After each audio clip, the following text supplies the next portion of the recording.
Price Lord. இயேசுவின் நாமத்தினால் உங்களை யாவரும் வாழ்த்துகிறேன். இந்த நாளில் கூட இந்த மாதத்தின் இந்த கடைசி நாளில் உங்களை சந்திக்க கர்த்தர் கொடுத்த இந்த கிருபைக்காக நான் தேவனுக்கு நன்றி செலுத்துகிறேன். இந்த நாளில் கூட உங்களை பார்ப்பதில் மிகுந்த மகிழ்ச்சியாக இருக்கிறது.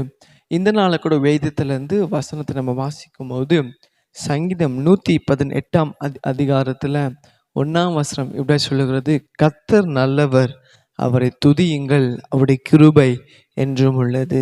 ஆமென். ஆண்டவர் இந்த மாதம் முழுவதும் நமக்கு நல்லவராக இருந்தார்ல, அவருடைய கிருபை நம்மை வழி நடத்ததுன்னு அர்த்தம் சொல்கிறது, கர்த்தர் நல்லவர், அவரை துதியுங்கள், அவருடைய கிருபை என்றும் உள்ளது. ஆமென். இந்த மாதம் முழுவதும் மெய்சப்பா நம்முடைய வாழ்க்கையில் எத்தனை நன்மைகள், எத்தனை அதிசயங்கள் நம்ம வாழ்க்கையில் செய்தாரில்ல. நம்முடைய வாழ்க்கையில் நல்லவராக இருந்து நன்மைகளை செய்து அவருடைய நாமத்தை மையப்படுத்த போகிறோம். ஆமென். இந்த நாளில் கூட இந்த மாதத்தின் இந்த கடைசி நாளில் வந்திருக்கிறதுனால தேவன் நம்ம வாழ்க்கையில் செய்த நன்மை நினைத்து அவருக்கு நம்ம நன்றி செலுத்தணும். ஆமென்.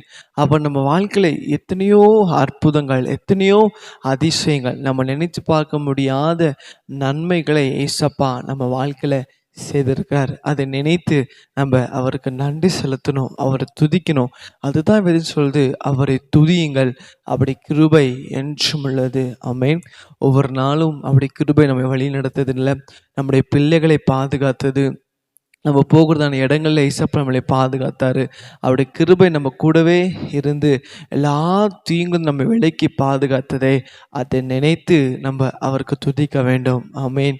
இந்த மாதம் தேவன் நம்ம கொடுத்த வாக்குத்தின்படி நான் நிச்சயமாகவே உன்னை ஆசீர்வதிப்பேன் என்ற வாக்கு கொடுத்தது போல எத்தனை பேர் சொல்ல முடியும், ஏசப்பா என்னை ஆசீர்வதிச்சாரு, என் வாழ்க்கையில் ஒரு பெரிய ஆசீர்வாதத்தை பார்க்க முடிந்தது, என்னுடைய தனிப்பட்ட வாழ்க்கையில் கர்த்தர் என்னை ஆசீர்வதிச்சாரு, என்னுடைய வேலை ஸ்தலத்தில் கர்த்தர் என்னை ஆசீர்வதிச்சாரு, என்னுடைய குடும்பத்தின் மத்தியில் கர்த்தர் என்னை ஆசீர்வதிச்சாரு. அதை நினைத்து அவருக்கு நன்றி சொல்லணும். ஆமென்.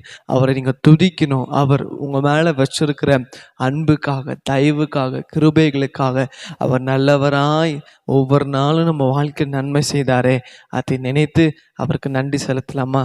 அவரை துதிக்கலாமா? கண்ணை மூடி ஏசப்பாக்கு நன்றி செலுத்தலாமா?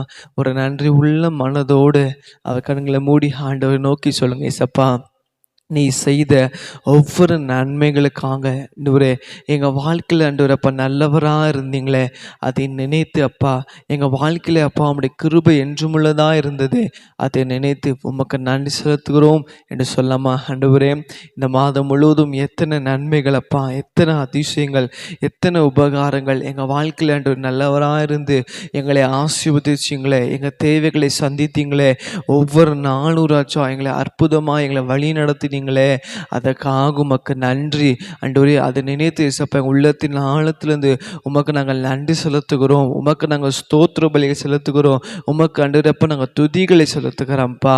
நீ செய்த சகல உபகாரங்களுக்காக நன்றி அப்பா. உன் நாம மாற்றம் மைப்பட்டுட்டும். ஏசுவின் நாமத்தில் பிதாவே, ஆமென், ஆமென். God bless you.